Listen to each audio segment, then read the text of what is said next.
حبايبنا ثانية ثانوي عاملين ايه الاخبار؟ ويا رب تكونوا بخير وفي احسن صحة وحال ان شاء الله باذن الله. تعالى النهارده نراجع على الريفاجن بتاعت ابريل، مراجعة شهر ابريل ان شاء الله باذن الله، والحاجات اللي داخلة في الامتحان، بحيث ان انت تبقى داخل امتحان الشهر ان شاء الله باذن الله اللي هيكون يوم الثلاث الجاي، تكون انت يعني على درايه بكل حاجة.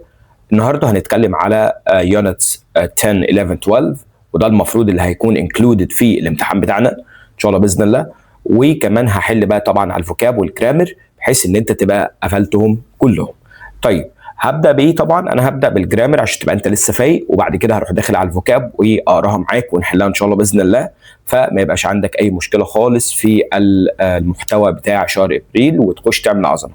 في اقل ما يمكن النهارده هحاول اخلص لك الفيديو يكون شمل كل حاجه، وفي نفس الوقت انت استفدت من كل حاجه او خدت المحتوى اللي انت محتاجه. فما تقلقش، انا هحاول على قد ما اقدر هنجزه لك على طول، وهقول لك اللي انت عايزه من الاخر. انت عارف انا بحب من الاخر، ما بحبش بقى تفاصيل اللي هي ايه ملهاش داعي. يعني خش يا عم في الايه، في المهم ان شاء الله باذن الله.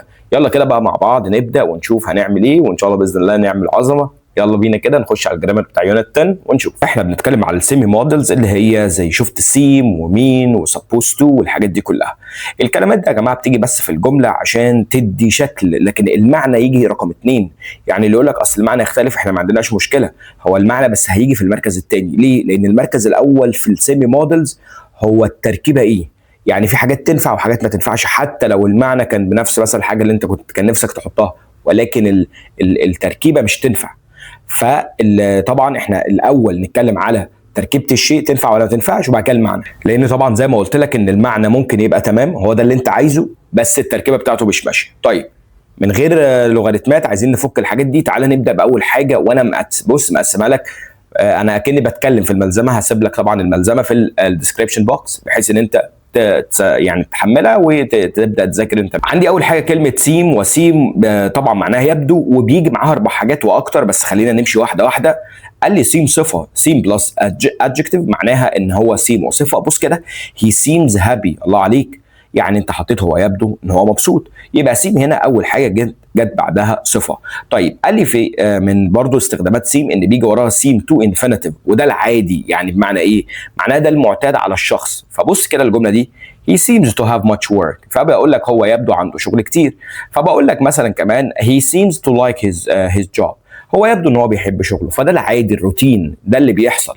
فعشان كده انا قلت سيم تو. طب هتقول لي هو انت ليه واقف عند الحته دي بالذات؟ لان انا عندي حاجه اسمها سيم تو بي اي ان جي، وخد بالك هنا بقى سيم تو بي اي ان جي كل ده معنى يبدو، بس سيم تو بي اي ان جي الفرق ما بينها وما بين سيم تو والمصدر ان سيم تو بي اي ان جي معناها ان انا بتكلم على حدث حالا او حدث شغال في الوقت الحالي، ولازم يديني يعني زي هانت كده يقول لي ان الحاجه دي حاصله دلوقتي. بمعنى تعالى كده بص المثال كده، مثلا يقول لي والله علي از بيزي ناو، علي دلوقتي مشغول، يبقى ساعتها هو بيعمل حاجه دلوقتي. يبقى ساعتها الافضل ان انت تقول مثلا بقى هم مثلا مشغولين، يبقى they seem to be working hard. طبعا انا كاتبها مختصره، ولكن في الامتحان هو بيحط لك قبلها حاجه بيقول لك ان الحاجه دي مثلا، او ان الراجل ده مشغول دلوقتي، او حاجه حاصله دلوقتي، او حاجه مستمره دلوقتي. لكن تو المصدر ده العادي مش هيحط لك اي او اي حاجه يبقى ايفيدنس، يعني ان يقول لك ايه، ان يقول لك الحاجه دي حاصله دلوقتي حالا.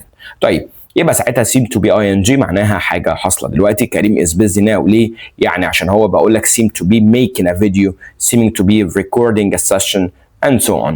طيب قال لي عندي حاجه اسمها seem f او seem as if او seem as though، معناها يبدو وكأن. وعلى فكره ال seem as if و seem as though ممكن احط وراهم مضارع او ماضي عادي. هتقول لي يعني ممكن احط جمله مضارع؟ ممكن احط جمله ماضي؟ طبعا مفيش مشكله، ولكن هي اقل استخدامات في سيم هي سيم از اف واز دو، لان ما تجيش في الامتحان كتير. طيب شي سيمز از اف هي يبدو وكانها، مش عارف انت لما بقوله وكاننا، هو ده عم شي نيدز ماني، وكانها عايزه ايه؟ وعايزه فلوس. ده بالنسبه لسيم في المضارع النهارده. هتقول لي طب هو في سيم في الماضي؟ طبعا. تعالى كده مع بعض نشوف. كلمه سيم بقى لما بيتحط لها هاف بلس بي بي بتدل على الماضي.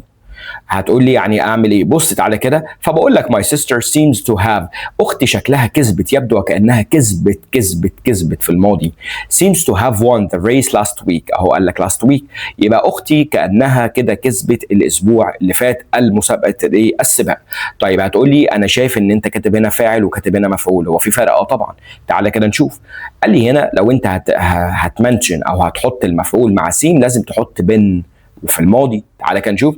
ده فلات، الشقه بتاعتنا seemed كده يبدو عليها to have been stolen، ان هي مش سرقت، اتسرقت، اللي هي الفتره اللي فاتت او في الماضي. يبقى الفرق ما بين to have plus pp و to have been plus pp هي فاعل ومفعول بس. اختي كسبت هي الفاعل، الاسبوع اللي فات ماضي. الشقه اتسرقت مفعول، والشقه مثلا الحدث ده حصل في الماضي، يبقى to have been plus a plus pp. ده اللي انا عايزك تعرفه في سين، مش اكتر ولا اقل، هو ده. اقف عند سين لحد هنا. عندي بعد بقى كده كلمه مين، ومين معناها معنى والقصد من حاجه. وطبعا مين احنا درسناه كتير في حياتنا، اللي هو what do you mean، ماذا تعني. وممكن كمان تيجي بمعنى الكلمه، وساعتها بقول ايه what's the meaning of the word، ما معنى كلمه هكذا. ف what do you mean او اللي هو كلمه mean to infinitive معناها يعني او يقصد، تعني ايه، تقصد ايه النيه بتاعتك. فبقى ساعتها بقول لك ايه she doesn't mean to shout، هي على فكره لا تعني او لا تقصد ان هي تصرخ او تزعق يعني. فساعتها mean to المصدر معناها ان هو انت ماذا تقصد. بقول لك والله I didn't mean to hurt you، انا ما قصدتش اجرحك، وهكذا. ده اللي احنا المتداول بتاعنا. طيب قال لي بعد كده انا عندي مين ing معناه يستلزم الامر، يعني لازم يحصل حاجه. فمعنى بيقول لك بص كده my job means، بقول لك الوظيفه بتاعتي تستلزم او يستلزم الامر، ساعتها بقى احط هنا ing. فبقول لك يستلزم الامر ايه means traveling every week، معناها ان اصلا يا جماعه معلش انا اسف ان شغلانتي يستلزم او تستلزم او لازم ان انا طبعا اسافر كل اسبوع. ممكن اقول لك مثلا success، النجاح means working hard، النجاح معنى مش معناه بقى يستلزم انك تشتغل بجد، يبقى means ing معناه انك يستلزم الامر تعمل حاجه. فده الفرق ما بين mean to معناها ينوي او يقصد، وعندي كمان مين ing معناه يستلزم ايه؟ يستلزم الامر. عندي بقى هنا am is are was were meant to، هنا باخد بالك هي ده اصلا المشتقه من كلمه مين، ده اصلا التصريف الثالث بتاع كلمه مين. ولكن am is are was were meant to infinitive يدوا الاربع معاني اللي انت شايفهم دول. قال لي هنا طبعا بص انا بتكلم على المعاني اهو، هتلاقي ان المعاني كلهم شبه بعض، بس القاعده بتاعت كل كلمه هي اللي هتحكمنا في الحل. يعني مثلا والله اصل في حاجات بيجي معاها ام از ار، في حاجات ما بيجيش، حتى لو انت في قصدك معنى معين بس القاعده مش تنفع. ماشي طيب. قال لي هنا ام از ار واز وير meant to، ده بتيجي بمعنى الضروره، بتيجي بمعنى مسؤوليه، مناسب، وتوقع. طب تعالى كده نشوف. فبقول لك you are meant to do your homework، انت المفروض عليك ضروري ان انت بتعمل الهوم ورك او تقعد تعمل الهوم ورك دلوقتي. فساعتها انا بقول طبعا انا قلت are meant to عشان يو بتاخد are، يبقى you are meant to do your homework. طب قال لي بص بقى ده مسؤوليه responsibility. قال لي parents الاباء are meant to raise their children، بيقول لك الاباء هنا مسؤوليتهم ان هم يربوا اولادهم. فهنا am is are meant to جت بمعنى مسؤوليه. طب ايه بقى المناسب ده؟ المناسب هنا يعني انا شايف ان انت دي حتتك او مش حتتك، مناسب او غير مناسب. تعال نشوف. بقول لك I think you are meant to be a teacher، انا شايف ان انت في مهنه التيتشنج مناسب. فبقول لك she مثلا she is meant to be مثلا an assistant، فبقول لك فعلا هي مناسبه للشغلانه اللي هي المساعده، فحاجه مناسبه فعلا مناسب لحد او مش مناسب. طيب وممكن اقول مثلا she isn't meant to be an assistant، بقول لك لا هي ما تديش على assistant، فانا بدل ما قلت is قلت isn't وهكذا. طيب قال لي بعد كده ان عندي توقع، يعني انا بتوقع حاجه تحصل دلوقتي. فبقول لك he is meant to arrive by now، هو المفروض يوصل دلوقتي، انا بتوقع ايه؟ بتوقع الشيء. فكده am is are was were، طبعا was were ده في الماضي، لو قلت امبارح كنت متوقع ان هو يوصل يبقى ده نفس الكلام بس في الماضي.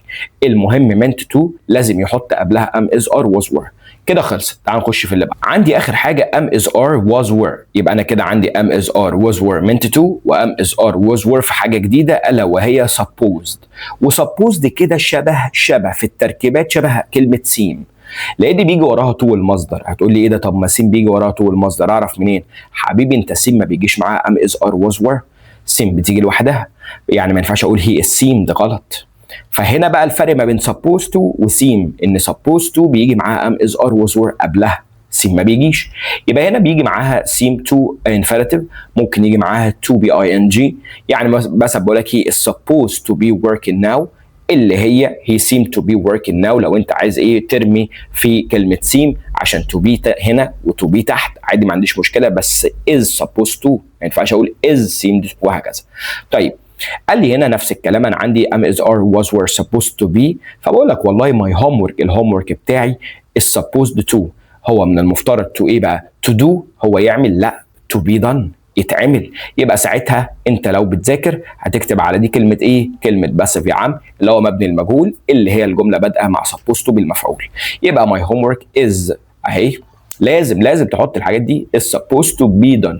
طيب قال لي to have plus pp، لو تفتكر سيم لما قلت لك ساعتها كانت بتاخد في الماضي to have plus pp، نفس الكلام في supposed to، طبعا باختلاف ان انت بتحط ساعتها am is are was were بدل ما تسيبها فاضيه زي كلمه سيم. ماشي، يبقى ساعتها to have plus ايه plus pp. طيب ما تيجي كده تقول لي المعاني كده بسرعه بتاعت supposed to ده ليك انت. قال لي بتاخد 3 معاني. اعتقاد عام، يعني انا بقى ده الناس عارفاه، فبقول لك he is supposed to make the best cake، هو الناس عارفه ان هو يعمل احسن كيك، يبقى he is supposed to make the best cake. خدت بالك اهي، ولازم supposed to. طيب ترتيب، فبقول لك I'm supposed to study tomorrow، انا برتب او انا المفروض ان انا اذاكر بكره، يبقى I'm supposed to. غرض لم يتحقق، فبقول لك ده بقى في الماضي you were supposed to call me، انت المفروض كنت تكلمني بس انت ما كلمتنيش، يبقى هو شيء بس ما اتحققش. ده ال3 معاني بتوع مين؟ بتوع supposed to. طيب اسهلها عليك، ما فيش حاجه اسمها. يعني ايه ما فيش حاجه اسمها؟ يعني كل اللي انا كاتبه ده غلط، يعني انت وانس تشوف الامتحان في الاختيارات شيله ما تفكرش. قال لي هنا انا عندي كلمه supposing، اول ما تلاقي في الاختيارات كلمه supposing اكس على طول، مفيش حاجه اسمها supposing اصلا، مفيش حاجه اسمها seeming، مفيش حاجه اسمها meaning، الا بقى لو جت مثلا بمعنى ايه؟ what's the meaning او ما معنى. لكن مثلا اقول لك ايه you are meaning، مفيش حاجه اسمها كده، مفيش حاجه اسمها you meaning you are meaning، هي حاجه واحده بس معناها المعنى. what's the meaning ما معنى كلمه كذا. لو جالك سالك باللي انا بقول لك او بالسياق ده تمشي ساعتها. طيب قال لي انا ما عنديش حاجه اسمها am is are was were بتيجي مع كلمه seem، ما عنديش حاجه اسمها كده اصلا، انا seem بتيجي لوحدها. ما عنديش حاجه اسمها suppose من غير am is are was were. ما عنديش حاجه، يلا واحده كمان، ما عنديش حاجه اسمها meant to من غير am is are was were اللي احنا خدناها قبل supposed to. يبقى كل ده نفس الحاجه. دي اخر معلومه ليك، بيقول لي ان انا عندي كلمه seem بتساوي كلمه appear. احنا خدنا seem ان هو مثلا عايز اقول لك he seems bad او he seems smart، هو يبدو عليه ان هو ذكي. طب انا مش عاجباني كلمه seem، ممكن في الامتحان يرخم عليك ويشيل لك كلمه seem ويحط لك مكانها كلمه ايه؟ appear. he seems sad he appears sad، نفس الكلام، يبقى نفس المعنى. تعال بقى نحل على الجزء ده جرامر يونت 10 طبعا. يلا بينا كده مع بعض ونشوف الدنيا فين. قال لي اول واحده ندى seems to، انا لازم استبعد، حتى لو انت شاطر استبعد لي بقى من القواعد اللي احنا لسه واخدينها دلوقتي. قال لي ندى seems to يبدو. طيب انا خدت seem to بتاخد ايه بقى؟ seems to be revised، هي بتتراجع. هي ندى بتتراجع ازاي؟ ده ندى فاعل، انا قلت be plus pp، في الحاجات دي بتاخد ساعتها ايه؟ بتاخد مفعول، فseem to be plus pp ده مفعول وندى مش مفعول. طيب ده اول حاجه. عندي بعد كده قال لي seem to revise، انا خدت seem to والمصدر خدتها، خدت seem to have revised اللي هو في الماضي، بس خد بالك بقى قال لي now، وناو معناها دلوقتي، يعني كده الجمله في المضارع، يعني كده الماضي اوت. طيب يبقى انا كده خدت حاجه اسمها ing اللي هو بتعمل حاجه دلوقتي، وخدت ريفايز مصدر. طب تعالى بقى نشوف هو بيتكلم على حاجه في العموم عشان احط to revise ولا بيتكلم على حاجه بتحصل حالا. ندى seems to space for her monthly exams، ندى شكلها بتذاكر للامتحان بتاعها. she is very busy now، ده مشغوله دلوقتي، يبقى حدث حاصل دلوقتي، يبقى ساعتها ing خلاص. يبقى ندى seems to be revising. does this place anything to you، هل هذا المكان يعني لك شيء؟ يمثل لك شيء، كل يعني يمثل، يبقى كلمه مين هي الايه؟ الاجابه. سؤال برضو حلو للناس اللي قاعده بتتفرج، مستر هو انت جايب الحاجات دي منين؟ كلها تقييمات، كل ده تقييمات. انا الملزمه بتاعتنا بتاعت المراجعات كلها تقييمات، ما حطيتش سؤال زياده لانه هو كده يجي من التقييمات، راح دماغك. حمزه is a kind lawyer، حمزه محامي طيب كويس. he always seems، طيب انا خدت ايه مع seem؟ خدت seem ماضي، ما خدتش حاجه كده. خدت seem to ing، لا انا خدت حاجه اسمها seem to be. اي ان جي، يبقى ما فيش حاجه اسمها كده. ما خدتش حاجه اسمها سيم اي ان جي على طول، ولكن خدت حاجه سيم تو المصدر من غير ما تقرا، انت عارف التركيبه فمش هتفكر، فسيم تو المصدر على طول. I don't like this salesman، انا مش بحب راجل المبيعات ده. his face honest، طب هو نقط امين يبقى لا يبدو امين. طيب seems to be، هو لا يبدو، هروح اقول له هو يبدو امين ازاي؟ he doesn't seem، he doesn't seem to. طب ثانيه واحده بقى، انا كده عندي doesn't seem to و doesn't seem. انا قلت لك اول ما بدانا ان انا ممكن احط seem وراها ايه؟ وراها الادجكتيف، يبقى seem صفه على طول، يبقى doesn't seem لا يبدو امين، يبقى الاجابه هتكون ايه؟ هتكون بي. طيب قال لي بعد كده في نمبر 5 people were spaced to use their free time wisely. بيقول لك الناس were، بس بقى طالما was were او am is are انا عندي حاجات محدده بتاعت meant to و supposed to، ما خدتش غيره. ما فيش حاجه اسمها were meaning، ما خدتش حاجه اسمها كده. ما خدتش حاجه اسمها supposing، ما خدتش حاجه اسمها was were مع seemed، هي بتيجي لوحدها. supposed خلاص يبقى were supposed to، يبقى الاجابه سي. It seems حلو قوي. طيب it seems space this novel may achieve great success، يبدو على القصه انها هتحقق نجاح وهتكسر الدنيا. طيب لو انا قلت انا خدت، بص بقى seems بي، ما خدتش حاجه اسمها seem بي.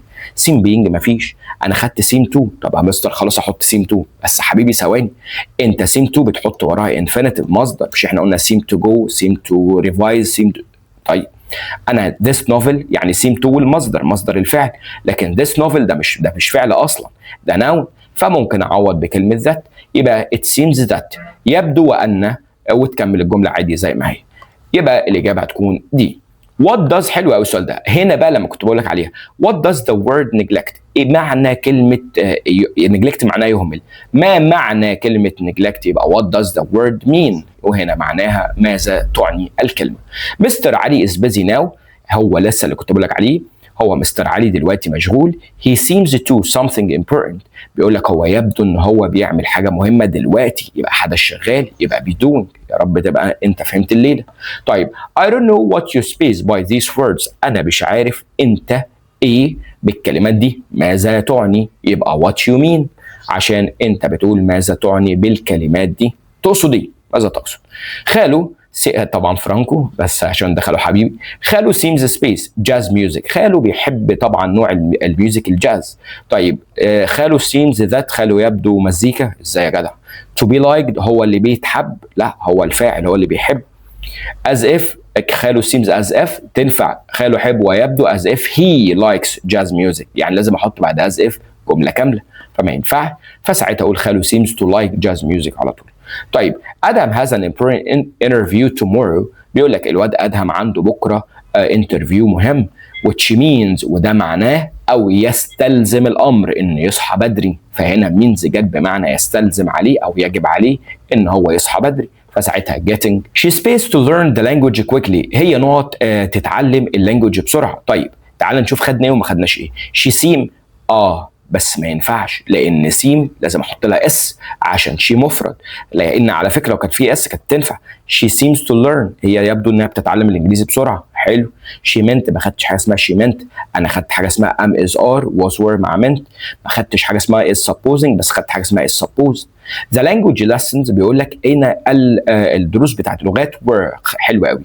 انا ما خدتش حاجه اسمها was were seemed، ما خدتش حاجه اسمها خدت حاجه اسمها was were meant، بس meant to، وهي دي اصلا الاجابه، يبقى الاجابه هتكون ايه؟ meant to. appeared بتساوي كلمه seem وما بيجيش معاها was were، يبقى الاجابه هتكون ايه؟ هتكون سي. الطلاب not follow healthy habits to stay active and focused، حلو قوي. قال لي هنا students used to كانوا متعودين، طبعا انا ما خدتش قاعده used to هنا عندي، meant to لازم احط am is are was were، are used ما فيش، ولكن are supposed to من المفترض عليهم. الرقم 15 بيقول لي they are supposed to arrive tomorrow، هم المفروض يوصلوا بكره. ده معناه ايه؟ ده معناه expectation، هو ده توقع. prohibition معناها ممنوع، impossibility معناها مستحيل، ability معناها قدرة على شيء. هم طبعا هي ability تمشي كمعنى، بس هي am is are supposed to لما قلت لك بتتكلم في التوقع، ان انا متوقع حاجة، لما قلت لك he is supposed to arrive by now هو يبدو او هو اتوقع له ان هو يوصل دلوقتي، فده expectation. The police is supposed to protect people، البوليس هو المفترض وشغلته ومسؤوليته يحمي الناس. طب تعال نشوف، ما خدناش السيم، شفت بقى هنا بقى حتى لو في دماغك معنى برضو المعاني مش هتفرق، التركيبات ايه، هو الفكرة التركيبة ايه. طيب عندي are meant to were supposed to is supposed to. طيب حلو قوي. بيقول لك البوليس نقط to protect people كان من المفترض زمان. لا، ما هو انا لو قلت was were supposed to معناها زمان. لا، البوليس ده العادي بتاعه بيحمي الناس، ده جمله مضارع. طيب هنا بقى الفكره اللي طبعا السؤال ده عجبني وده انا بعته على الجروبس بتاعتنا. خد بالك ان البوليس هي كلمه جمع. اوعى تقولي على فكره لو انت كنت بتحسبها في دماغك ان هو كلمه مفرد فهتقول is supposed to. صح is supposed to protect people are meant to اللي هو ده مسؤوليتهم. هتقولي طب ليه is supposed to ما ينفعش؟ لان البوليس جمع ما ينفعش is. طب بقول لك يا عم كيمو لو انا عايز احط is اعمل ايه؟ قال لك كل ما عليك انك هتحط ده بوليس اوفيسر، راجل البوليس. طيب ده الفكره. يبقى الاجابه هتكون ايه؟ هتكون دي. قال لي هنا بعد كده she spaced to have a hard time شكلها عندها وقت طبعا صعب في المصنع ده. طيب انا ما خدتش السيمد، ما خدتش supposed من غير ام از ار، خدت seem to have، خدت is meant to have. طيب هنا بقى المعنى اللي هيخش شويه. قال لي she is meant to have a hard time هي يعني انا بقول الواجب عليها او بقول ان هي المفروض ان هي عندها مشاكل في المصنع. لا، هي يبدو ان عندها مشاكل في المصنع، يبقى يبدو معناها seems. طيب قال لي she is supposed to hurt you on purpose هي ما تقصدش ان هي تجرحك يعني عن قصد. she is kind يا عم ده غلبانه والله. يبقى ساعتها اقول لك she didn't mean يعني لا تعني او لا تقصد. يبقى she didn't mean to hurt you مش تقصد او ما تقصدش يعني ان هي ايه؟ تجرح. my homework space to be full of mistakes الواجب بتاعي شكله فيه اخطاء كتير. انا ما خدتش غير مين؟ ما فيش حاجه اسمها means معناها ان هو في اخطاء كتير. ما خدتش suppose بس خدت supposed. ما خدتش سي، خدت seems بس. يبقى seems يبدو ان هو كذا كذا. طيب you space submit the project on time or you may lose work او marks. بيقول لك انت المفروض ان انت يعني تسلم المشروع في الميعاد يا اما هتخسر درجات. يبقى ساعتها اقول لك ايه بقى؟ طبعا انا ما خدتش في الاربعه، ده مش عارف سؤال تقييمات بتاع ايه، ما خدتش غير ار supposed to والباقي ما خدتوش اصلا. طيب قال لي بعد كده هننزل في I should have set the alarm clock as I was. بقول لك المفروض كنت اظبط المنبه لان انا المفروض I was meant to meet my friend المفترض كنت اقابل صحابي. هتقولي طب لو I was supposed طبعا صح، يبقى بس ما عنديش I was supposed to لان المفروض هنا احط دي. يبقى I was ايه؟ I was meant. ما هينفعش seem لان ما بيجيش معاه was were. You supposed to كلمة supposed to احنا كده خدناها في الجملة العادية am is are was were. لما تتعمل سؤال حط منها am is are was were. ما عنديش غير مين؟ كلمة are. Are you supposed to leave tomorrow morning؟ انت المفترض انك هتمشي بكرة بدري. طيب قال لي schools المدارس to be educational المفروض تكون تعليمية. طيب السكول يبدو ما ينفعش ولكن من المفترض يبقى are supposed to. She is lazy today. What's wrong؟ هي نقط كسوله النهارده، ايه في المشكله؟ هي يبدو ان هي كسوله النهارده. يبقى ساعتها اقول طبعا هتقولي is supposed to be من المفترض يعني لازم تعمل كده تبقى كسوله. لا، ولكن she seems معناها هي يبدو عليها ان هي كسوله وكده seem بيجي وراها ايه؟ بيجي وراها صفه. I didn't space to hurt you انا ما اقصدش اجرحك يبقى I didn't mean. تعالى في الريرايت تحت بيقول لي حسام يا عم حسن is meant to solve the problem. بيقول لك حسن المفترض عليه ان هو يحل المشكله. مش هتعمل حاجه واحده بس غير هتشيل كلمه meant وتحط مكانها كلمه supposed to. بالمفترض عليه يحل المشكله. It's your role to look after the baby يا منى. ده طبعا واجبك يا منى انك طبعا تهتم بالطفل. كلمه suppose انا خدت suppose مع تاخد معاها am is are was were. يبقى المفروض اقول منى يجب عليها. يبقى اقول منى is supposed to من المفترض عليها ان هي to look after وتكمل الجمله زي ما هي عادي جدا. طيب قال لي في 3 she didn't hurt you on purpose لسه واخدينها في الاختيارات فوق. فبقول لك هي طبعا ما تقصدش ان هي تجرحك يبقى she didn't mean to hurt you. خلاص. طيب نهى didn't know the place of her mobile. بيقول لك نهى ما كانتش عارفه الموبايل بتاعها فين. فبيقول لك استخدم كلمه seem. فممكن اقول نهى ما كانت يبدو ان هي ما كانتش عارفه الموبايل فين يبقى نهى seemed. طيب نهى seemed to know ان هي تعرف. لا، ما كانتش تعرف يبقى نهى seemed not to know وتكمل الجمله. هتقول لها بس طب ثانيه انا ممكن اقول نهى didn't ما كانتش تعرف didn't seem to know صح بس ما ينفعش احط دي لان انت لما تحط كلمه didn't شيل بس كلمه يعني الاي دي عشان didn't بترجع الفعل في المصدر. فانت لو عايز تعمل كده بس ما تخاطرش، يعني عشان هيقول لك انا اصلا طالب منه كلمه seemed، هو ليه راح حاطها لي في المصدر؟ لا، يبقى اعملها زي ما انا ماشي كده، يبقى نوعها seemed not to know، ما تعرفش. he is happy after coming first، بيقول لك هو مبسوط بعد ما طلع الاول، يبقى طبعا هشيل كلمه is واحط seem، لان seem بيجي وراها صفه، يبقى he seems happy. my daily task is to send many reports per day، بيقول لك التاسك بتاعتي ان انا لازم ارسل تقارير كتير في اليوم، يبقى هنا يستلزم، يبقى عايز هنا means، ما ينفعش اقول mean to لان ما ينفعش اللي هو يقصد، ولكن means ing اللي هو يستلزم الامر ان ارسل كل حاجه، يبقى means sending وتكمل الجمله. طيب clients are supposed to send their feedback on the website، بيقول لك ان العملاء لازم يبعتوا الفيدباك بتاعتهم للخدمه سواء حلوه ولا وحشه على الموقع، يبقى ساعتها اقول ايه بقى؟ بيقول لي استخدم كلمه بي. طب اول ما تلاقي كلمه بي يبقى هو عايز يمنشن المفعول اللي هو الاوبجكت. طيب الكلاينتس هم الفاعل، طب يرسلوا ايه؟ يرسلوا الفيدباك هنا بقى المفعول، يرسلوا اللي هو رايهم، يبقى ساعتها اقول لك their feedback، لو عايز تكتب clients feedback اللي انت عايزه، their feedback مالها بقى؟ لازم تتبعت، يبقى is supposed to، ما ينفعش اقول لان feedback ده مفرد، يبقى their feedback is supposed to be sent. يا عم ماشي. يبقى لما اجي لكم يا شباب في كلمه بي في البراكتس يبقى هو عايز يمنشن المفعول مش الفاعل. طيب قال لي بعد كده انا عندي teachers responsibilities are to encourage students، بيقول لك هنا مسؤوليه المدرسين ان هم يشجعوا الطلبه، يبقى هنا المدرسين المفترض عليهم ان هم طبعا meant، يبقى am is are was were، يبقى ساعتها اقول لك teachers مالهم are meant to، ده المفترض بتاعهم، to encourage، to المصدر بقى وتكمل الجمله. We are about to arrive soon، احنا قربنا نوصل، توقع، يبقى we are supposed to arrive soon. بس خلاص. كريم seems to be، شكرا يا عم كريم. كريم seems to be working hard، الجمله دي جامده وانا اللي كاتبها على فكره. كريم يبدو ان هو بيشتغل يعني بجد، الحمد لله شكرا ماشي. استخدم كلمه hard working. hard working معناها adjective اصلا، معناها بيشتغل بجد. عارف انت هتعمل ايه؟ اقسم بالله هتعمل كريم ماله يا عم زفت seems ماشي hard working، بس كده. هتقول لي ايه هو ايه اللي حصل؟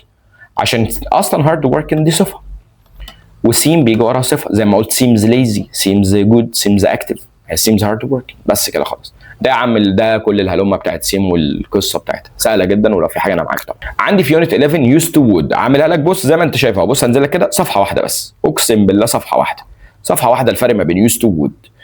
اعتاد على شيء، ايه ده؟ تقول لي طب انا طول عمري بدرس يوز تو معناها اعتاد على شيء، هي وود كمان بتخش اعتاد على شيء، نفس المعنى بالظبط، بس في فروقات طبعا كبيره مش كتيره ماشي. طيب انا كده يوز تو ممكن استخدمها في عاده في الماضي عادي جدا، وود عاده في الماضي عادي جدا، بس الفرق بقى في طريقه الاستخدام. ماشي تعال نشوف. قال لي يوز تو بتيجي مع اي فعل واي جمله واي زمن، وممكن يجي قبلها، ممكن تيجي في السؤال، وممكن تيجي قبلها، ممكن تيجي في النفي، وممكن تيجي في فعل مثبت، او فعل مثلا بيحب الاي ان جي وفعل ما بيحبش اللي هو الستيتيف فيربس والدايناميك عادي خالص. يوز تو اي حاجه بتخش انت، حتى لو ما لقيتش غيرها حطها يوز تو. ولكن وود بقى بيكي شويه، بتختار حاجات شويه. بص بقى يا عم، قال لك هنا ان يوز تو بتيجي مع اي فعل. بص كده انا قلت I used to live in اسوان، ولكن مود قالت لك لا، انا اي فعل ستيتيف، والستيتيف هي الافعال الغير قابله للاي ان جي، يعني افعال ما ينفعش احط لها اي ان جي، افعال الشعور والحواس والادراك، والافعال اللي هي بتبقى انت بتفكر في حاجه من دماغك ما بتعملش اكشن، كل دي افعال ما بتاخدش اي ان جي، زي كلمه live ولايك وديسلايك وهيت وثينك وبيليف واندرستاند، ومثلا وفيل مثلا، وعندي كلمه مثلا سميل وتيست، كل الافعال اللي انت ما بتعملش فيها حركه دي افعال ثابته. وود لو شافتها بعدها ما تخشش، تقول لك لا انا ماليش في الحاجات دي، زي ما انا عمل لك هنا اكس اي وود ليف ان اسوان، ليف اصلا ما ينفعش اقول اي ام ليفنج، فكده الفعل بتاع ليف ده ما ينفعش فيه اي ان جي، فوود مش هتخش. طب مين يخش مكانه؟ يوز تو، يبقى اي يوز تو ليف، بس كده. يبقى يوز تو تيجي في العاده مع اي فيرب، وتيجي في العادات بس مش مع اي فيرب، واولهم الافعال الثابته ما بتجيش معاهم. طيب قال لي هنا بص كده، كريم used to drink coffee. لو كلمه درينك ده انت في الطبيعي ممكن تحط له ان جي، لو انت مثلا بتقول لحد انا بشرب دلوقتي مش ممكن تقول له I am drinking، يبقى انا كلمه درينك عادي ممكن احط له ان جي، وود تخش بقى تقول لك امسك لي بقى الافعال الدايناميك ده خش معاها، بس شرط تاني لازم يبقى في رابط زمني في الجمله. يعني ايه؟ يعني انا عندي فعل يتحط له اي ان جي قابل، يتحط له اي ان جي كده would تخش، بس ليها شرط تاني، لازم الجمله يبقى فيها رابط زمني. طب ايه الرابط الزمني ده؟ تعالى بص كده ناحيه اليمين، قال لي when I was young، هو ده الرابط الزمني. when I was young لما كنت صغير I would drink coffee، كنت بشرب قهوه، هنا صح. يبقى هنا توافر شرطين لكلمه would عشان تخش زي used to في العادات. اول حاجه ان الفعل قابل اي ان جي، تاني حاجه ان في رابط زمني. شكرا، نقفل على كده. طب would في السؤال في العادات ما تجيش، would في النفي ما تجيش. طبعا في كتب مصادر يعني الانجليش قال لك ممكن احط would في السؤال او النفي، بس هي rarely used، فكتاب المدرسه شالها. عشان انا ممكن احط لك في النفي او في الايه في السؤال، بس كتاب المدرسه شالها. عشان كده بحبش ارغي فيها واحنا مثلا في السنتر او حاجه، ما هترغي في ايه؟ يبقى ساعتها when I was young I would drink coffee، معناها كنت بشرب قهوه. يبقى توافر شرطين، رابط زمني وفعل قابل اي ان جي. شكرا. غير كده بقى بص انا عامل لك ايه، not supported and so on، اللي هو لا تدعم. بص اهو اكس على طول. طيب قال لك هنا ان كلمه used to بتيجي في السؤال، وابدا سؤال بدid. did she، او طبعا WH اللي هو مثلا ايه what did you، او على طول did you. did she used to eat fast food، هل كانت متعوده بتاكل فاست فود؟ وعلى فكره لما تحط used to في السؤال مع كلمه did لازم تشيل الدي، اوعى تحط الدي غلط. كلمه used to يتشال منها الدي امتى؟ لو في النفي او في السؤال. يعني تشوف didn't و did مع used to لازم تشيل الدي، بس كده خلاص. طب غير كده ما بشيلش الدي. قال انا عندي حاجه كمان اسمها I didn't used to، ده اللي احنا خدناه، بس في نفي تاني عشان انت ما تنساش وتبقى زي اللهطل في الامتحان. انا ممكن انفي جمله used to بنيفر، بس نيفر دي جامده قوي. قالت لك بقول لك ايه، انا هنفي لك used to بجمله بس ماليش دعوه بيوزد، خليها زي ما هي، يعني ما تشيلش الدي. يبقى النفي في used to نوعين، didn't تشيل الدي، نيفر ما تشيلش الدي. خلاص كده. قال لي خد بالك بقى انا عندي حاجه اسمها usually و always، وممكن يبقى مثلا في sometimes، في مثلا often، اللي هي الحاجات بتاعت اللي هي I usually I often I sometimes I always، الحاجات دي كلها. قال لك بص بقى عشان انت ما تتلخبطش. طب تعالى يا عم كريم، انا عندي عاده في الماضي ماشي، عندي رابط زمني ماشي، ما هو بص used to بتخش مع اي حاجه، رابط زمني موجود تخش، ما فيش هتخش اي حاجه. ولكن would بقى قالت لك لازم يبقى في رابط زمني، ولازم كمان الفعل يبقى قابل اي ان جي. طب لقيت توفرت الشروط، ممكن احط used to وممكن احط would. ولكن مع الكلمات اللي لسه قايلها بتاعت usually و always و sometimes والحاجات دي، هنا بقى لما بيخشوا في الجمله حتى لو توفر الشروط بتاعت كله، قال لي usually و always بقى بيجوا قبل used to وبعد would. يعني مثلا بص كده اقرا الجمله I always used to sleep late. وفي ناس قالت ايه بقى، في ناس بتقول لك ممكن اقول I used always to sleep late. المهم ما تنهيش used to قبل ما always تخش، او usually او sometimes. قلت لي بص كده، بص الجمله دي I always، او مثلا سيبك من I always، I used صح، always ماشي، to حلو، وتكمل تمام. فده تركيبه تانية. المهم بص انت ما نهيتش used to غير لما always جت في النص، او جت قبل ما تخلص كلمه used to. طب بقول لك يا مستر ما تجيبها لي من بابها، يبقى قول I always used to. ماشي، انا كنت متعود.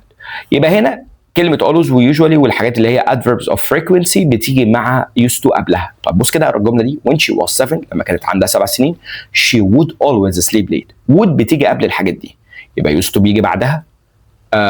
يعني would بيجي، او الحاجات دي بتيجي قبل ايه او بعد would. يبقى قبل used to وبعد would، قبل used to وبعد would. قال انا عندي حاجه بص كده، قال لي I used to live in hot weather. بيقول لك انا كنت متعود اعيش في جو حر عادي، تمام. used to المصدر اهو. طيب قال لي انا مش عجباني الجمله دي، انا عايز ادي معنى تاني للجمله، او اعمل جمله تانيه تدي نفس المعنى. قال لي خلاص يا عم قول ساعتها بقى بص كده هتحط was او were او got او became او grew او used to، بتحط وراهم اي ان جي او ناون. طبعا في اختلافات في المعنى بسيط، ولكن انا مش عايزك تعرف لي المعنى دلوقتي، ان شاء الله في ثالثه كده نشوف لك المعنى. ماشي. طيب اللي هو كنت على وشك الاستعداد، مش دلوقتي. طيب I was used to hot weather. انا كنت متعود على الجو الحر. هتقولي هو ايه اللي حصل؟ ان انا حطيت كلمه was اهي. قال لك بعد was و used to بتحط اي ان جي او ناون. ما هي hot weather ده ناون فريز، ده اصلا دي جمله اسميه، او ان هو مثلا expression noun او noun phrase. I was used to، انا كنت متعود ايه hot weather، الجو الايه، الجو الحر. هي I used to live in hot weather، انا كنت متعود. الفكره ان was used to جه بعدها noun اهو يا عم. وعلى فكره لو قلت I was used to living in hot weather صح، عشان was بيجي مع used to زائد ing. طيب قال لي بص كده الجمله دي I used to sleep early، كنت متعود انام بدري. طب مش عجباني، I was used to sleeping early. انت حطيت was هنا اهي، او حطيت اي كلمه من الحاجات دي كلها فيدي على طول ing. طيب قال لي بص بقى سريعا ليك انت حالات النفي للجمل اللي بعد used to. تعال اقول لك مثلا انا كنت متعود اشرب قهوه ودلوقتي ما بقتش. ساعات ما بيسالكش على كلمه انا كنت متعود اشرب قهوه، بس بيسالك على الجمله اللي جايه بعدها. طيب قال لي بص بقى used to، لو انت هتحط كلمه او هتحط جمله فيها used to وتروح هناك عشان انت تنفي الجمله، تعال نشوف بتتنفي ازاي.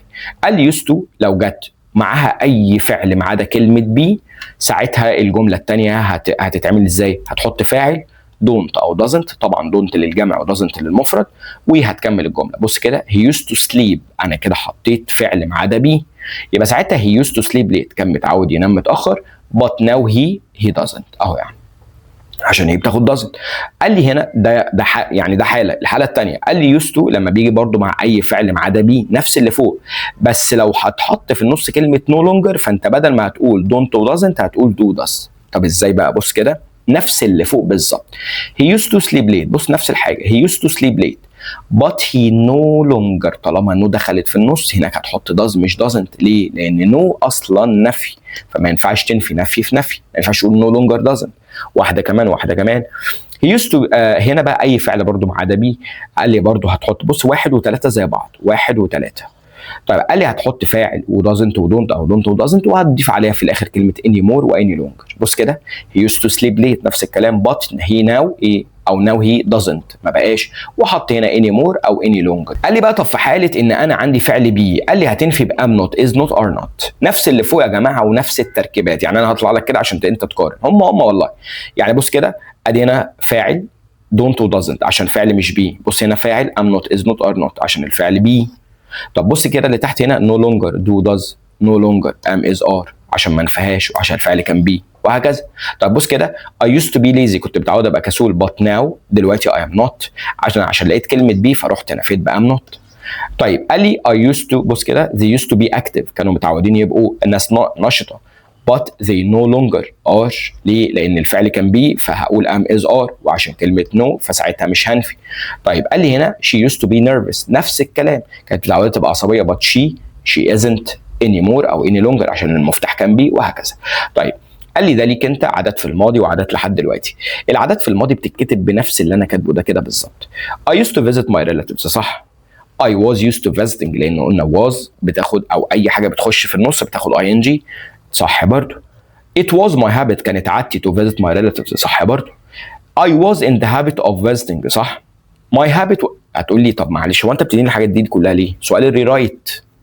هو انت تعرف مثلا ممكن في سؤال الريرايت يكتب لك مثلا I used to drink coffee، استخدم كلمة in the habit، يبقى ساعتها هو عايز الاختيار اللي قبل الاخير تكتب له بقى I was in the habit of visiting my relatives، كلهم نفس المعنى بس باختلاف التركيبات.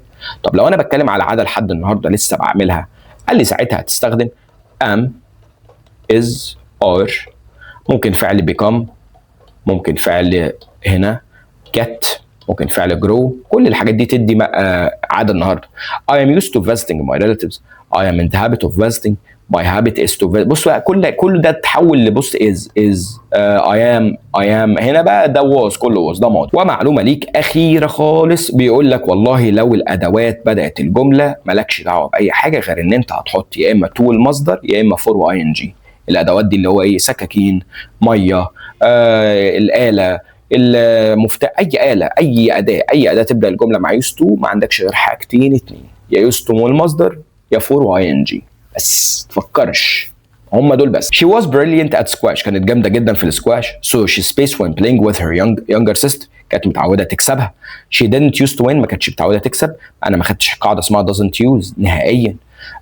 وما خدتش حاجه اسمها she usually wins اللي هو على طول بتكسب لما كانت بتلعب، لا هي كانت متعوده عشان الجمله ماضي she used to win. السؤال اللي بعده بيقول لك وين حمزه went to Alexandria، حمزه لما راح اسكندريه ده في الماضي فكده الجمله ماضي. he not to the sea every morning كان على طول بيروح البحر كل يوم. طيب تعالى بقى is used to going، هي دي قاعده used to عادي جدا بس دي النهارده عاده النهارده، ولكن الجمله في الماضي فمش تنفع. she used to going انا ما خدتش حاجه اسمها used to going، انا خدت حاجه اسمها used to go. عارف لو كانت صح موجوده كانت تمشي، كان متعود. usually goes ده مضارع، فكده قال لك went راح البحر كل يوم. يبقى العادات ممكن تخش used to وwould وفعل في الماضي عادي جدا. كنت I مثلا I went to the sea مثلا every morning، ولما كنت صغير عادي تمشي. طب I used to go برضه تمشي، وهكذا. ماشي. طيب يوسف سبيس have breakfast at home but now he does. يوسف نقط يفطر في البيت بس دلوقتي بقى يفطر. يبقى زمان ما كانش بيفطر، يبقى ساعتها اقول يوسف didn't، وطبعا didn't لازم تشيل يوز عشان هتقول لي هو ليه ما قلتش used to؟ كان متعود يفطر ودلوقتي بقى يفطر؟ كان متعود ما يفطرش ودلوقتي بقى يفطر. ماشي. طيب السؤال اللي بعده قال لي how space spend your time. انا بعمل انا بعمل السؤال ب used to، ب how did you used to. طيب قال لي my father used to take the underground. بابا كان متعود ياخد المترو قبل ما يشتري العربيه، بس دلوقتي ما بقاش. but now he doesn't. اوعى تقول لي isn't عشان used to جاي وراها فعل مش بي بس اللي ياخد ام واز وار. حاتم no longer، اول ما تشوف no longer حط فعل فيه اس. ما بقاش يعني النهارده، يبقى فعل مضارع، وعشان حاتم مفرد يبقى تحط له كلمه plays. طب لو قال لي I no longer play، يبقى الفعل اس مع هي وشي وات مع كلمه no longer يعني. it was my habit، انا خدت الاكسبريشن ده لسه كنت بقول عليه to والمصدر، يبقى it was my habit to help. I used to meet my friends on Fridays. انا كنت متعود اقابل صحابي يوم الجمعه but now ما بقتش I don't.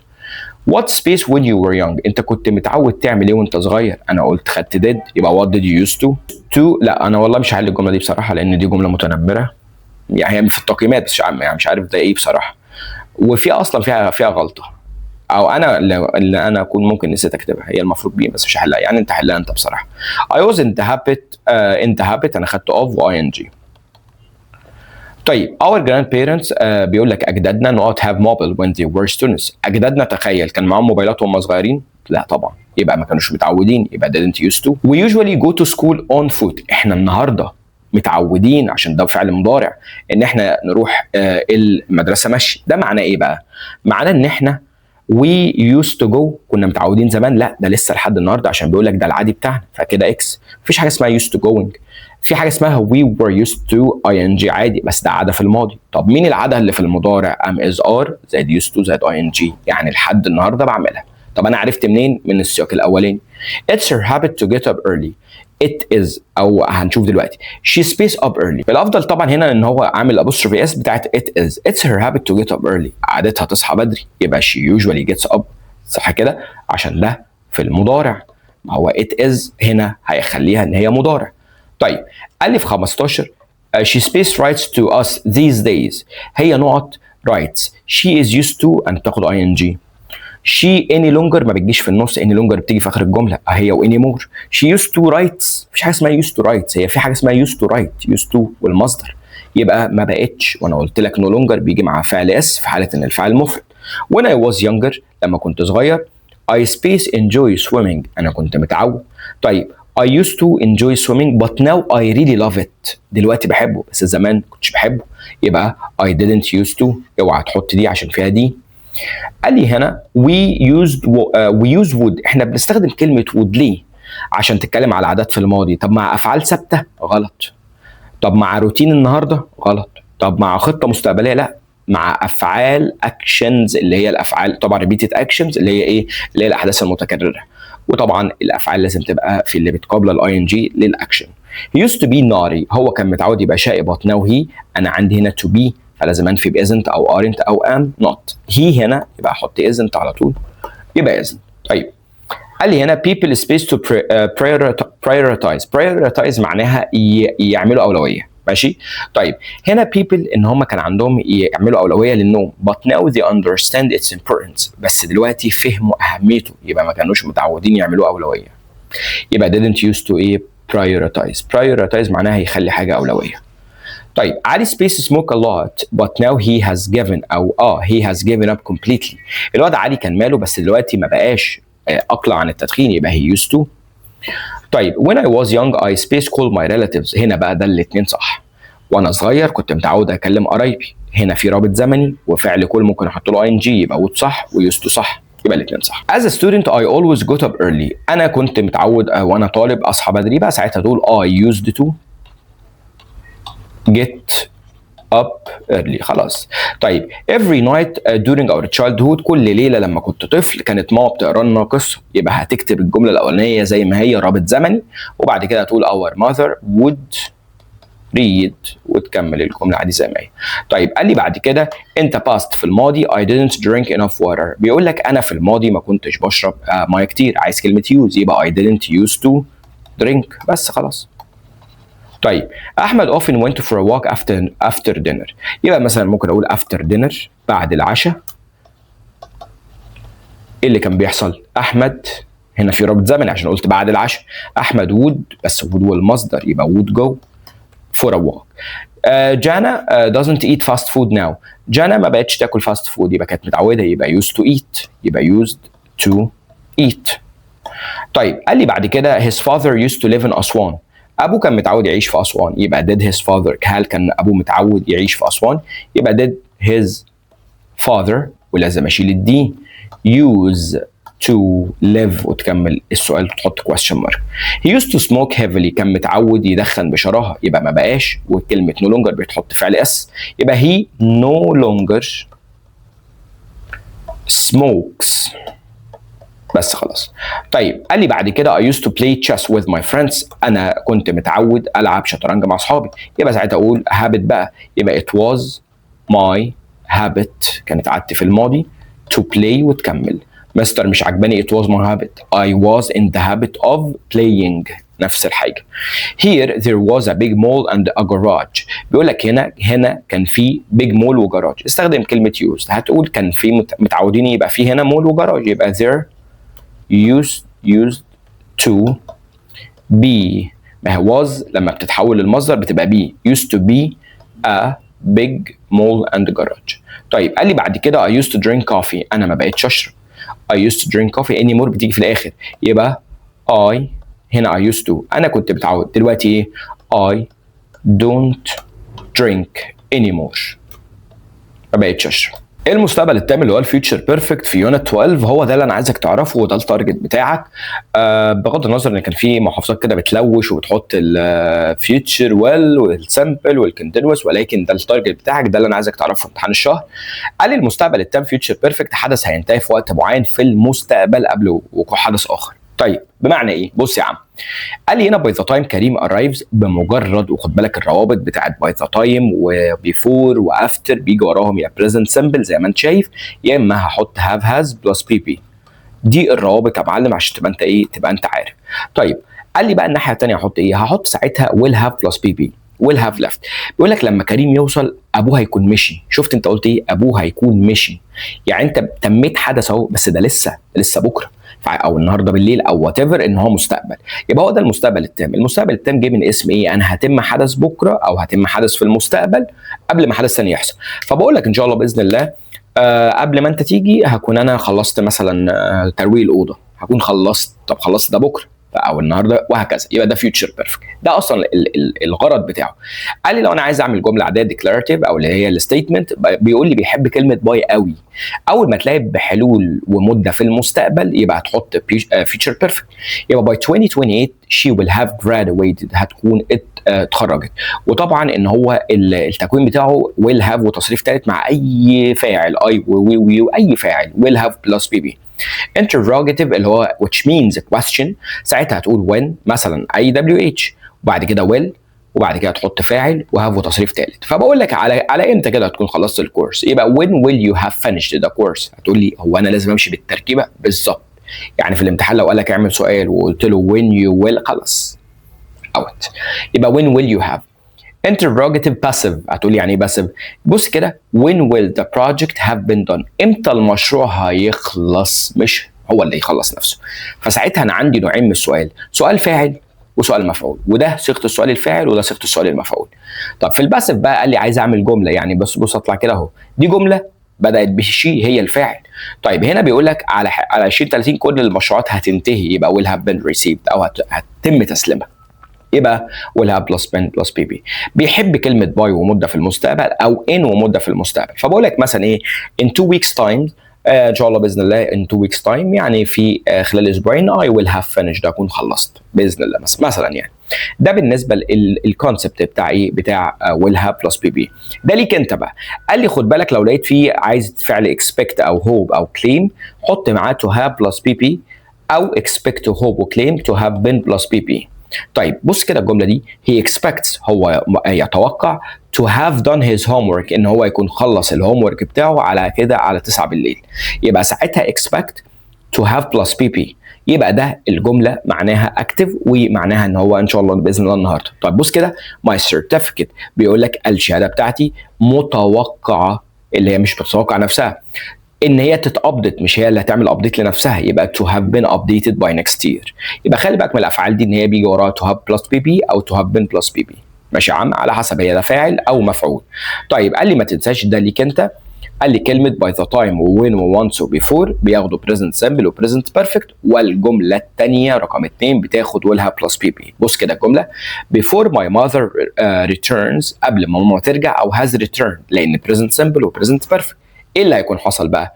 I will have tidied my room، هكون خلصت ترويق اوضتي. يبقى ده حدث تاني هيحصل، هيخلص قبل وقوع حدث ايه؟ حدث اخر. لما انا قلت لك فوق هو ده المعنى بتاعه. بس كده ده اللي انا عايزك تعرفه فيه. طيب تعالى بقى نحل ونشوف.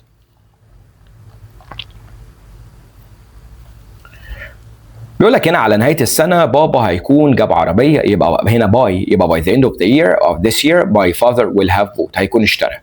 by the time the train arrives، لما الترين هيوصل هنكون قعدنا 2 hours، يبقى we will have waited. ولكن طبعا الناس اللي درست future perfect continuous كان هنا افضل، فساعتها اقول we will have been waiting، بس مش عليك دلوقتي لانه هو مش على الاو ليفل. طيب يبقى will have waited for 2 hours. طيب قال لي هنا هتكون خلصت غدا لما انا هاجي، شفت بقى by the time انا هاجي، يبقى ساعتها اقول لك ايه will you have finished your lunch وتكمل. قال لي بعد كده in 5 years time، احنا خلاص قلنا بقى in ومده، يبقى will have plus pp، يبقى ساعتها اقول ايه؟ هقول will have found. by next July، على 7 الجاي اللي هو في عيد ميلادي، I will have taken my final exam، ده ثانويه عامه اكون امتحنت.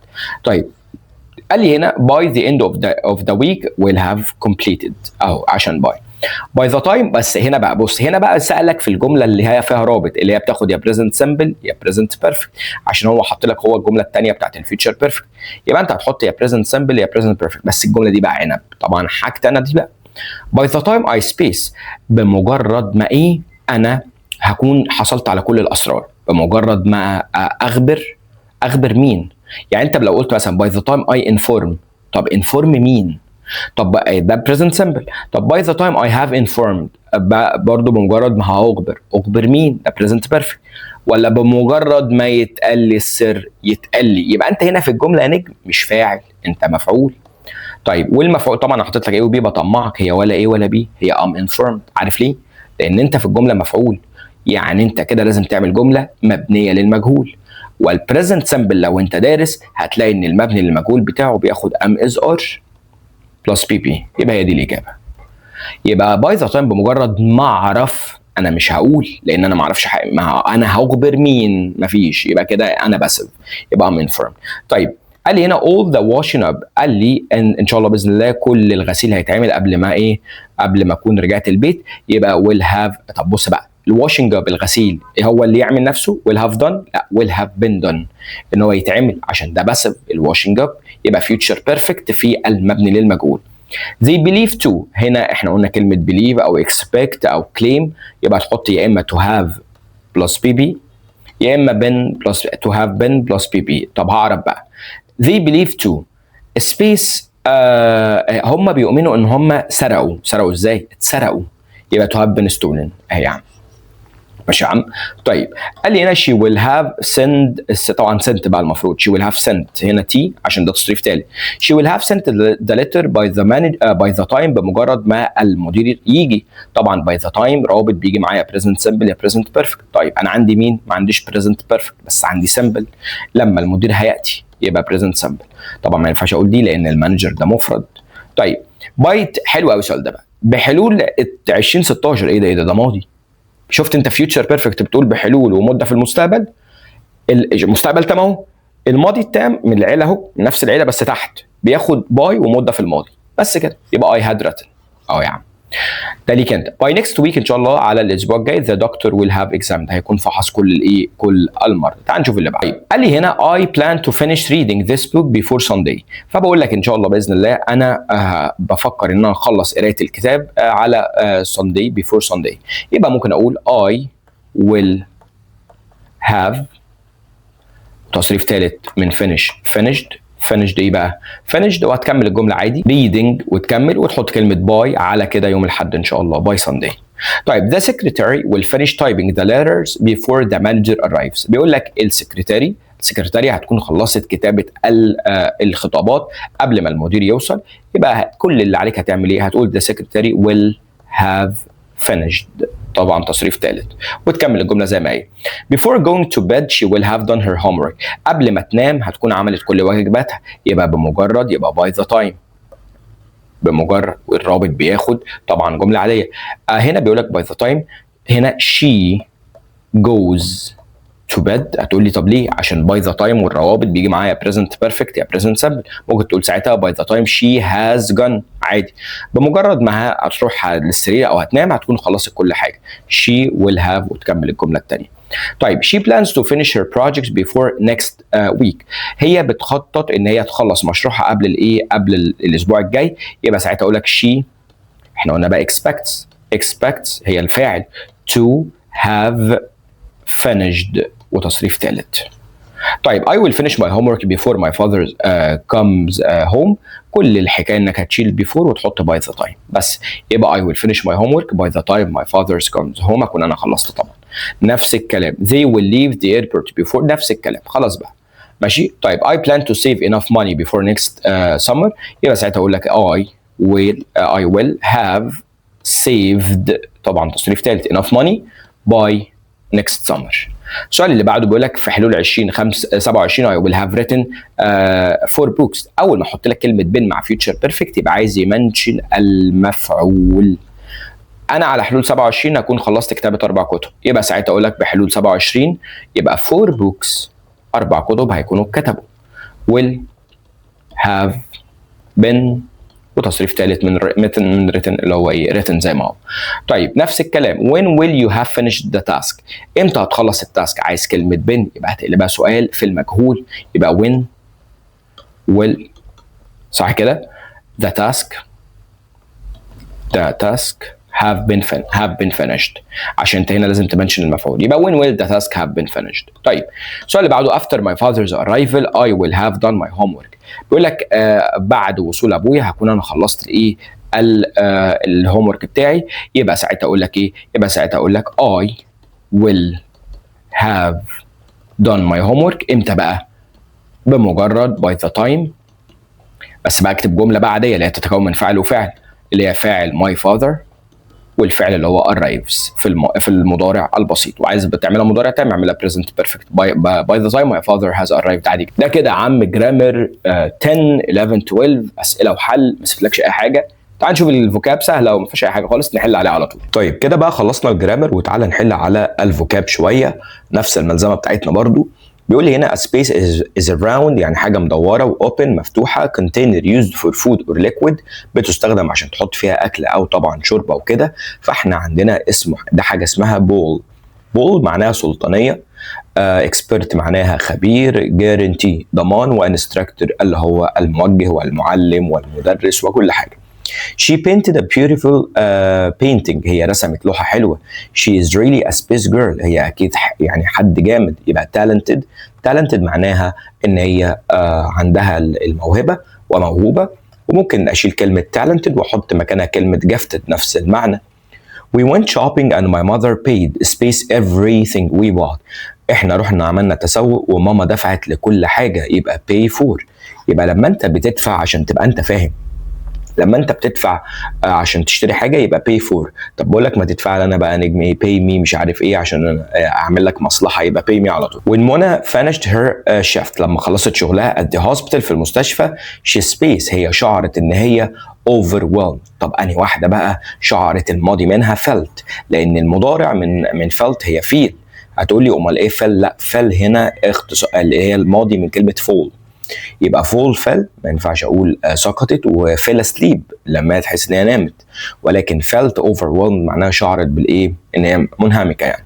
My captain asked me to train، طبعا الاجابه هتكون ايه؟ asked me to train harder، بيقول لي الكابتن قال لي انك تتدرب بجديه اكتر as I have spaced great progress recently، لان انت عملت عظمه الايام دي. كمل، يبقى make progress على طول ما تفكرش، يبقى الكلمه دي بتاخد معاها كلمه make. معناها the process of becoming bigger, better or more developed، يعني انت الحمد لله اتطورت، الحمد لله ان انت بقيت افضل. يبقى هل ستريس ضغط؟ لا. هل ريدكشن تقليل؟ بريشر ضغط. ولكن جروث معناها ان what he said space joy to all of us. خلي بالك من السؤال ده عشان ساعات بيتكرر كتير في الامتحان. بيقول لي اللي قاله جلب لنا السعاده ويجلب السعاده. طبعا joy معناها السعاده ويجلب السعاده اكسبريشن على بعض اسمه brought او bring joy. الاجابه ايه. I think children should be prevented.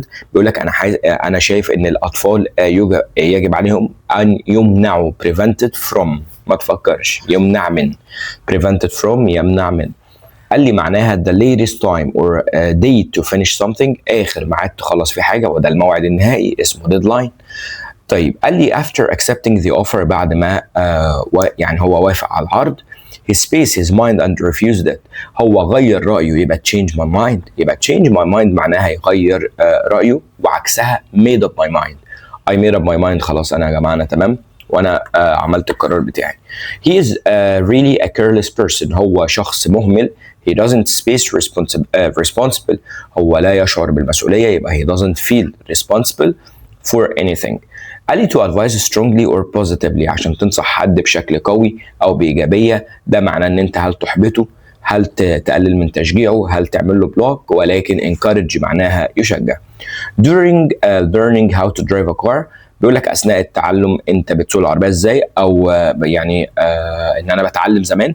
my father was my بابا كان الايه الانستراكتور بتاعي، هو الايه الموجه بتاعي واللي بيعلمني. struggle يصارع، session محاضره، growth معناها نمو.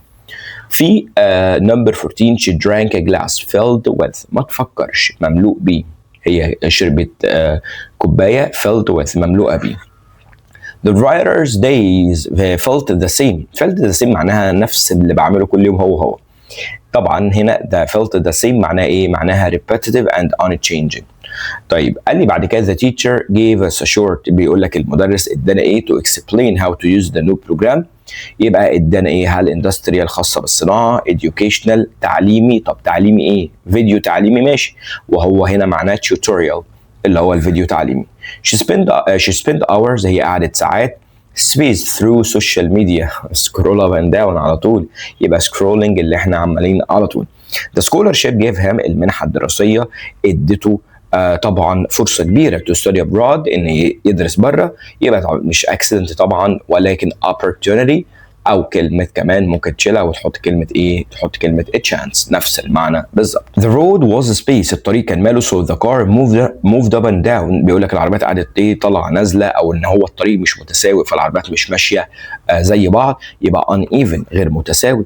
smooth معناها اللي هو ناعم وسلس، وممكن تمشي مع الطرق بس مش نفس المعنى. silent طبعا، وكلمه tiny معناها صغير. قال لك هنا نقاط encourages people to start their own business. ايه اللي بيشجع الناس ان هم يبداوا حمله اللي هو ان يعملوا شغل لنفسهم بتاعهم، اللي هي رياده الاعمال، اسمها entrepreneurship. entrepreneurship معناها رياده الاعمال. عندي طبعا تعليم agriculture معناها الزراعه، friendship معناها الصداقه. The company offered، بيقول لك الشركه وفرت ايه بقى؟ training program for each employee.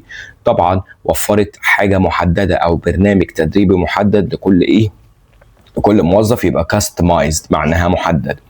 his polite behavior، بيقول لك سلوكه الحلو، وهو راجل محترم. ترك ايه؟ انطباع، يبقى left a good impression على طول ما تفكرش. طيب many people worked hard to increase their monthly، بيقول لك في ناس بتشتغل بجد عشان يزودوا دخلهم الشهري، والدخل معناها income. good space helps students finish their task on time. بيقول لك لما يبقى عندك إدارة وقت محكمة good time management بتساعدك ان انت، او بتساعد الطلبة ان هي تخلص المهمات بتاعتهم في الميعاد. قال لي بعد كده starting a new business، بيقول لك انك لما تبدا بزنس جديد may involve ممكن يشمل العديد من الايه؟ التحديات، يبقى many challenges. هنا الفوتوغرافرز اللي هم المصورين try to space capture يلتقط، حتى انت بتعملها في الموبايل يلتقط طبعا صور او beautiful moments. في 27 learning a new language بيقول لي انك تتعلم لغه جديده is a long، طبعا هي عمليه طويله بتحتاج صبر، يبقى long process، مش طبعا مش عمليه اللي هي عمليه جراحيه اللي هي operation، لا، ولكن عمليه اللي هي زي حاجه كده سايكل هنقعد نمشي فيها شويه. she enjoys هي بتستمتع بالايه هاند ميد اللي هي الاعمال اليدويه، اكنها بتقعد تعمل حاجات بايديها، يبقى كرافتنج على طول، وهي دي الاعمال اليدويه، وخلي بالك من الكلمه دي. طيب قال لي بعد كده 29 don't waste your time، اوعى تضيع وقت. you can't space him to change his mind، مش هتعرف ايه، مش هتعرف تعترف. confess repair يصلح، confuse يشتت، ولكن convince معناها يقنع، وممكن اشيلها طبعا في الامتحان واحط كلمه persuade نفس المعنى بالظبط.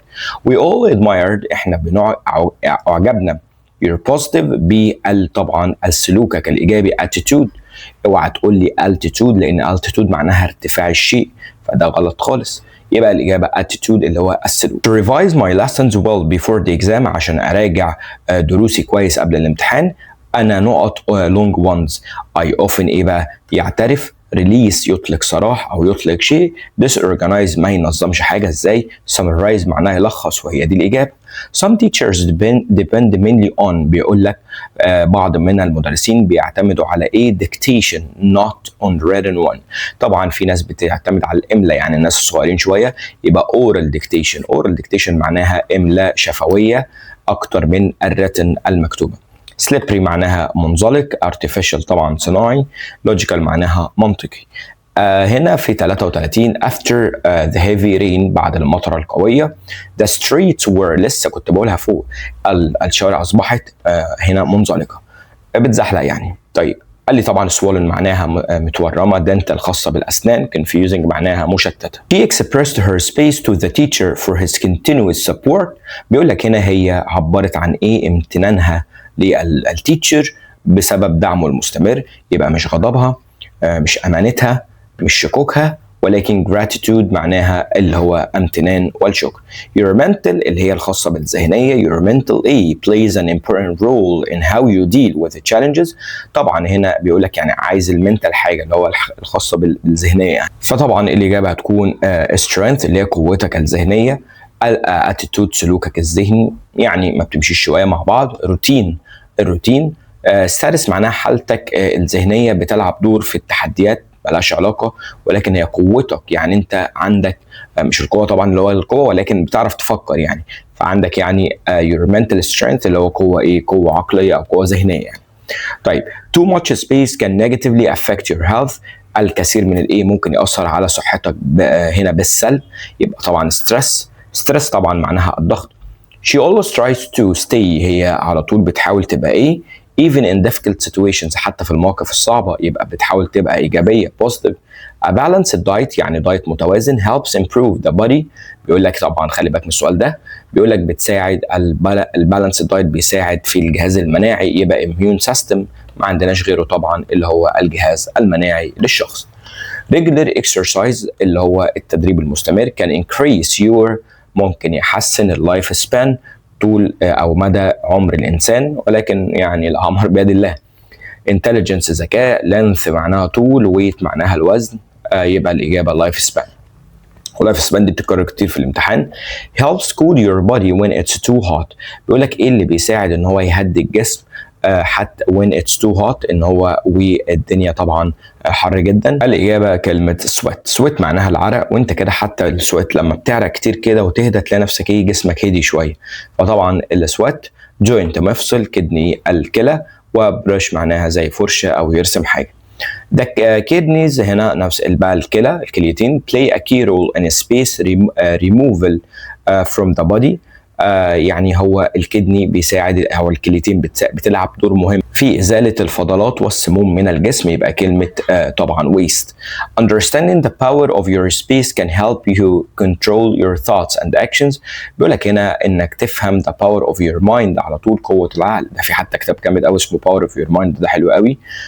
طبعا ميديا اللي هو الميديا الاعلام، هابتس عادات، fitness معناها قوة. طبعا هنا عشان بيتكلم على thoughts اعتقاداتك على الشيء او الاكشنز ردود افعالك للحاجة، فكل ده يعتمد على ايه؟ القوة الذهنية على طول. 43 بيقول لي a space is one of a pair of organs، يعني حاجة من الاعضاء بتاعت الجسم that clean the blood and produce urine. وurine طبعا معناها البول، يعني حاجة بتنظف جسم الانسان والدم، مش المعدة مش المفصل مش العظم، ولكن الكدني اللي هي الكلى. طيب قال لي staying space with friends and family improves mental health. لما تبقى قاعد مع الفاميلي يبقى staying connected متصل بيهم. complain يشتكي، ignored يهمل، avoided يتجنب. and space always looks for the bright side of things. الناس اللي طبعا او الراجل المتفائل بيبص للدنيا بشكل ايه؟ برايت، يعني بشكل كويس وبشكل ان هو يعني برايت فيوتشر، لامع مستقبل لامع. يبقى optimist معناها طبعا ان هو متفائل، وعكسها pessimist. طيب قال لي eating too much fatty food، انك تاكل اكل fatty food يعني اللي هو في دهون can increase the risk of space diseases. طبعا ممكن يصيب الايه؟ هل يصيب امراض العضلات، امراض البشره، ونوعا ما شويه برين امراض المخ، ولكن هارت امراض القلب. طبعا ساعات الناس بتموت من كتر الفاست فود. Drinking enough water helps remove from the body. بيقول لك هنا انك لما بتشرب ميه كتير بيساعد انك ازاله ايه من الجسم؟ ازاله طبعا السموم اللي هي toxins معناها السموم. toxins. طيب after a good night's sleep، بعد ما نوم كويس او بعد ما نام كويس، he felt active، هو حاسس ان هو تمام الدنيا معاه، and energetic معناها حيوي، او كمان lively lazy كسول، weak ضعيف، tired معناها مجهد. ده نام يا عم فزي tired. The student got space during the exam and forgot the rules. بيقول لك هنا الستودنت الطالب حصل له ايه؟ ونسي اصلا الرولز بتاعه الامتحان، القواعد. فطبعا لو انت قلت got confused صح، بس ما ينفعش اقول got confusing، لان انت لما بتوصف مشاعر الشخص بتحط له ايه دي؟ حاسس ان هو نشيط، ما فيش الكلام ده. مسترخي، هو كان فهم الرولز ساعتها، ولكن mixed up معناها مشتت.